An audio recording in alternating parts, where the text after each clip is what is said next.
29 март асосгузори сулҳу ваҳдати миллӣ пешвои миллат президенти ҷумҳурии Тоҷикистон муҳтарам Эмомалӣ Раҳмон дар шаҳри Гулистон коргоҳи истеҳсоли қолинҳои рӯйфаршии тафрингии нақшзадашударо дар ширкати қолинҳои Қайроқум ифтитоҳ карданд. иншооти нав дар масоҳати 20 000 метри мураббаъ бо харҷи 66 миллион сомонӣ мавриди истифода қарор дода шуд. фаъолияти корхона ба истеҳсоли маҳсулоти ивазкунандаи воридот равона карда шуда, иқтидори солонаи он 2 миллион метри мураббаъ рӯйпӯшҳои рӯйфаршии тафрингии нақшзадашударо дар бар мегирад.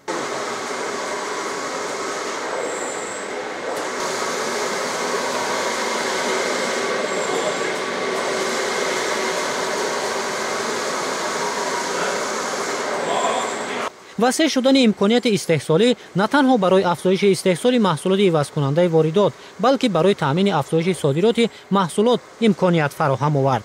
пешвои муаззами миллат муҳтарам Эмомалӣ Раҳмон бунёди иншооти истеҳсолиро намунаи асосии татбиқи ҳадафи чоруми стратегии давлат арзёбӣ карда, тадриҷан амалишавии иқдомҳоро дар ин самт барои зиёдшавии истеҳсоли маҳсулоти ивазкунандаи воридот ва ба содирот нигаронида шуда муҳиму саривақтӣ арзёбӣ карданд. баъди мавриди истифода қарор гирифтани коргоҳи нави истеҳсолӣ 100 нафар сокинони маҳаллӣ ба ҷои кори доимӣ таъмин шуданд. дар ин ҷо аз ашёи хом баъди 4 марҳилаи коркард маҳсулоти дорои сифати баланд мутобиқ ба дархости муштариён истеҳсол карда мешавад. ман бисёр шодам ки имрӯз дар дастгоҳҳои ҳозиразамон кор карда истодаам. ман касби худро хеле дӯст медорам. коргарони собиқадор барои мо ҷавонон намунаи ибрат буда дар сайқал додани донишу малакаи касбӣ ба мо кӯмак мерасонанд. кор дар истеҳсолот ба ман хеле писанд аст. дар оянда нақша дорам ки касби худро боз ҳам хубтар омӯхта яке аз коргарони пешқадами ин коргоҳ шавам. айни ҳол ман соҳиби ҷойи кори доимӣ ва маоши хуб мебошам. имрӯзҳо мо бо шароити беҳтарин таъмин мебошем. ин ҳама ғамхориҳо моро водор месозад ки бо як илҳому нерӯи дучанд меҳнат намуда саҳми худро дар пешрафти кишварамон гузорем. ташаккур ба пешвои муаззами миллат ки имрӯзҳо мо ҷавондухтарон бо ҷойи кори доимӣ ва шароити хуби зиндагӣ таъмин мебошем. тадриҷан ворид намудани технологияи нав ва дар истеҳсолот ҷорӣ кардани таҷрибаи муосири истеҳсоли маҳсулот ба равнақи фаъолияти корхона ва истеҳсоли қолинҳои босифату зебо мусоидат намуд ки ҳамаи ин пешрафтҳо ба дастгирии доимии ҳукумати мамлакат нисбат ба фаъолияти намояндагони бахши хусусӣ марбут дониста мешавад. то ин вақт дар як сол ба Тоҷикистон 1.5 миллион метри мураббаъ қолинҳои рӯйфаршӣ ворид карда мешуд. ба кор андохтани хати нави технологӣ дар ширкати қолинҳои Қайроқум имкон медиҳад ки талаботи бозори дохилӣ пурра қонеъ гардонида шавад ва ҳамзамон содироти ин намуди маҳсулот ба роҳ монда шавад. технология барои истеҳсоли маҳсулот аз Австрия ворид карда шудааст ва дар Осиёи марказӣ назир надорад. акнун иқтидори ширкат ба истеҳсоли 3.5 миллион метри мураббаъ қолин дар як сол расонида шуд. боиси сарфарозии мо аст ки имрӯз асосгузори сулҳу ваҳдати миллӣ пешвои миллат президенти ҷумҳурии Тоҷикистон муҳтарам Эмомалӣ Раҳмон ба ширкати қолинҳои Қайроқум ташриф оварданд ва аз истеҳсолоти нави қолинҳои тафтингӣ шинос гардиданд. баъд аз ташрифи пешвои муаззами миллат дар соли 2013 мо тавонистем иқтидори истеҳсолиро 3 маротиба зиёд кунем. қолинҳои Қайроқум маҳсулоти худро дар 200 нуқтаи имрӯз мефурӯшад ва 4 амбор дорад дар ҳудуди ҷумҳурӣ. 15 мағозаҳои фирмавии худро дорад ва ташкил шудани онлайн магазин, якум онлайн магазин дар Осиёи Миёна ки мо метавонем қолинҳоро ба ҳар як шахсон ба хонашон дастрас намоем. ин ҳамаи дастовардҳо, ҳамаи пешравии қолинҳои Қайроқум албатта бо дастгирии ҳукумати ҷумҳурии Тоҷикистон ва бевосита пешвои муаззами миллат ба амал монда шуд. аз фурсат истифода бурда ман мехоҳам аз номи коргарони қолинҳои Қайроқум миннатдории худро ба пешвои муаззами миллат барои дастгирии фаъолияти ҳаррӯзаи корхона баён намоям. пешвои муаззами миллат супоришҳои муфид доданд ки мо бояд ашёи хоме ки аз хориҷи давлат ворид карда мешавад, пурра дар ҳудуди Тоҷикистон, дар ҳудуди Қолини Хайрухум истеҳсол намоем. Барои камтар кардани арзиши аслии қонин мебошад. ин албатта мо аз тарафи худ кӯшишу ғайрат мекунем ки ин супоришро иҷро кунем ва ҳиссаи худро барои тараққии ватанамо гузорем. ба фаъолият оғоз намудани хати нави технологӣ дар ширкати қолинҳои Қайроқум барои афзоиши истеҳсоли маҳсулоти ивазкунандаи воридот, васеъ шудани имконияти содиротӣ, таъсиси ҷойҳои нави корӣ, зиёд шудани пардохтҳо ба буҷети давлатӣ ва таҳкими нақши бахши хусусӣ дар рушди иқтисодиёт мусоидат мекунад. мавриди истифода қарор гирифтани коргоҳи истеҳсоли рӯйпӯшҳои рӯйфаршии тафрингӣ дар доираи амалишавии барномаи рушди қолинбофӣ дар ҷумҳурии Тоҷикистон барои солҳои 2021-2025 ба беҳтар шудани дастрасӣ ба маҳсулоти босифати ватанӣ замина мегузорад. ҳамчунин дар ҳамин рӯз маҳсулоте ки дар корхонаи қолинҳои Қайроқум истеҳсол карда мешавад муаррифӣ карда шуд. айни замон дар корхона қолин ва рӯйпӯшҳои рӯйфаршӣ бо дизайн, нақшу нигор ва андозаҳои гуногун истеҳсол карда мешавад.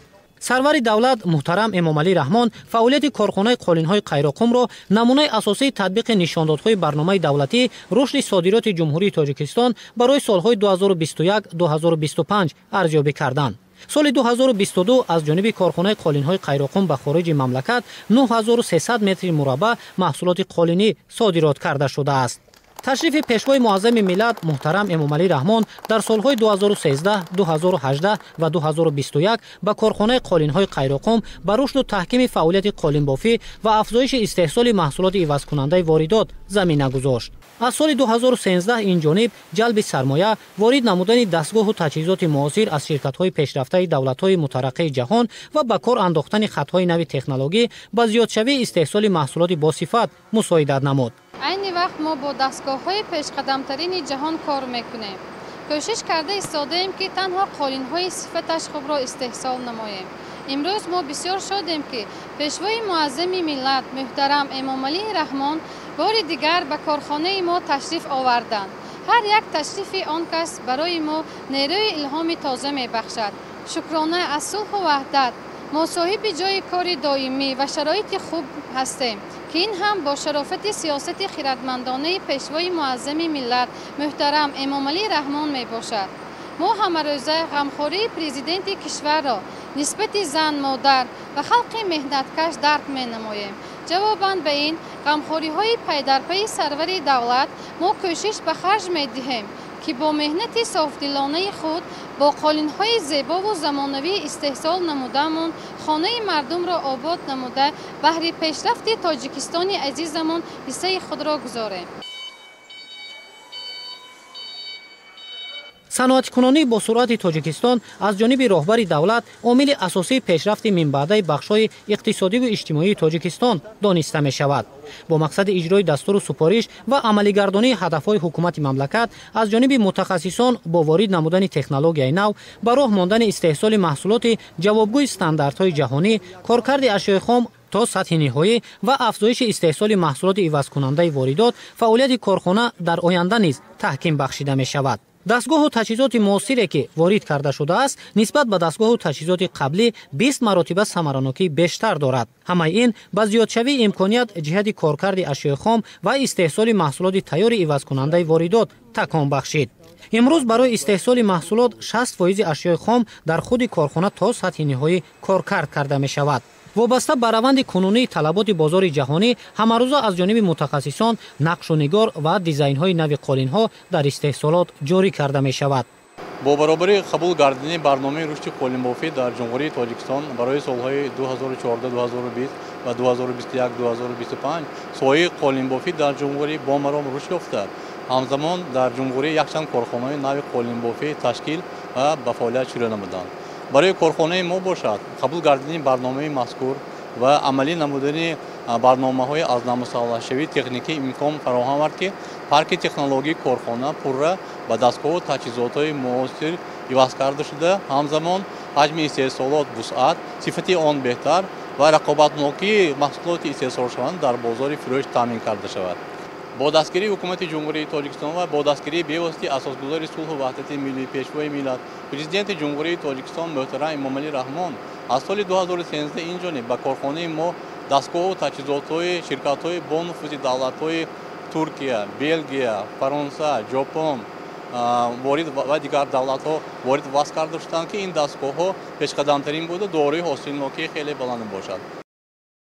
айни вақт қариб дар ҳама шаҳру ноҳияҳои ҷумҳурӣ нуқтаҳои фурӯши маҳсулоти қолинӣ ташкил карда шудааст, ки тавассути ин нуқтаҳо маҳсулоти корхона ба харидорон пешкаш карда мешавад. инчунин бо мақсади барпо намудани шароити фароҳам барои харидорон дар шаҳрҳои душанбе, бохтар ва ноҳияи бобоҷон ғафуров амбори маҳсулоти тайёри корхона ва дар шаҳри истаравшан, ноҳияҳои сино, исмоили сомонӣ, фирдавсии шаҳри душанбе ва дар ноҳияи бобоҷон ғафуров мағозаҳои муосири фирмавии корхона ба истифода дода шуданд, ки пурра ҷавобгӯи талаботи стандартҳои имрӯза мебошанд. иқтидори имрӯзаи корхона имкон медиҳад ки ҳама дархости харидорон новобаста ба дизайн, коллексия ва ё ҳаҷм дар муддати кӯтоҳ иҷро карда шавад. истифода аз имтиёзҳои пешниҳодкардаи давлату ҳукумати мамлакат, ҷалби сармоя, ворид намудани технология, баланд бардоштани иқтидори истеҳсолӣ ва ҷалби мутахассисони баландихтисос барои фаъолият ба афзоиши истеҳсоли маҳсулоти ивазкунандаи воридоти ба содирот нигаронидашуда мусоидат намуд. масалан, соли 2022 дар ширкати қолинҳои қайроқом нисбат ба соли 2021 истеҳсоли маҳсулот 18,1% зиёд шудааст. дар маҷмӯъ дар корхона соли 2022 нисбат ба соли 2013 истеҳсоли маҳсулоти қолинӣ 3 маротиба, шумораи кормандон 1,7 маротиба, фонди музди меҳнат 2,4 маротиба ва пардохтҳо ба буҷети давлатӣ 10,8 маротиба зиёд шудааст. ҳоло шумораи кормандони корхона зиёда аз 500 нафарро ташкил медиҳад. бо мақсади таъмини рушди соҳаи саноат дар мамлакат, фаъолияти коргоҳҳои инҷ маҷмӯаи истеҳсолӣ дар 3 баст ба роҳ монда шудааст. ما همروزه کوشش می نماییم که به خریداران قالین‌ها با نقش و نگار زیبا و نو را پیشنهاد نماییم. ایجاد هر یک نقش و نگار نو به ما علم و نیروی تازه می بخشد. طلبات امروزه خریداران را به نوبت گرفته حرکت بکنیم که رقابت پذیری قالین‌های ما در بازار فروش تامین کرده شود. намояндагони бахши хусусӣ васеъ шудани имконияти истеҳсолиро ба дастгириҳои доимии роҳбари давлат, аз ҷумла ислоҳоти қонунгузорию фароҳам овардани заминаҳои ҳуқуқӣ барои фаъолияти соҳибкорон, эълони мараторӣ, пешниҳоди имтиёзҳои андозию гумрукӣ ва дигар дастгириҳо марбут медонанд. баробари зиёд шудани ҳаҷми истеҳсол, васеъ кардани парки технологии корхона дар доираи ҳадафҳо ҷиҳати беҳтар намудани шароити меҳнатии кормандон, бинои маъмурии корхона пас аз навсозӣ ба истифода дода шуд. биноҳои маъмурию маишӣ дорои тамоми шароити муосир мебошад. бо дастгирии бевоситаи президенти кишвар, корхонаи мо низ рӯз аз рӯз рушд меёбад. нисбати шароити меҳнати кормандон ва аҳволи онҳо диққати аввалиндараҷа зоҳир карда шудааст. бояд қайд намуд ки муқоиса бо солҳои пешина, имрӯзҳо шароити кормандон куллан тағйир ёфтааст. мо бисёр сарфароз ҳастем ки барои мо мутахассисон чунин бинои маъмурии муосир бо истифода дода шудааст. дар ин ҷо барои мо тамоми шароитҳои корӣ, мебелҳои нав, таҷҳизотҳои муосир, ортехникӣ, воситаҳои алоқа бо шабакаҳои интернетии пойдору баландсуръат муҳайё карда шудааст. атрофи корхона низ ободу зебо гардонида шудааст. аз ҷумла дар ин давра майдони 1,5 гектар ба гардиши кишоварзӣ дароварда шуда сабзазор гардид ва дар он 751 бех дарахтони нави мевадиҳанда, наздики 2000 бех дарахтони ҳамешасабзу ороишӣ, 846 бех буттаҳо ва зиёда аз 20 000 дона гулҳои мавсимӣ шинонида шуд. инчунин масоҳати 10 000 метри мураббаъ роҳҳои дохили корхона асфалтпӯш карда шуда, 3 майдони варзишӣ дар масоҳати 3500 метри мураббаъ барои кормандон мутобиқ ба талаботи замони муосир сохта шудааст. минбаъд кормандон метавонанд дар ин майдонҳои варзишӣ ба бозиҳои футбол, баскетбол, волейбол ва теннис машғул шаванд. наврусиҳои Азизулло Алдини Карим, вилояти Суғд.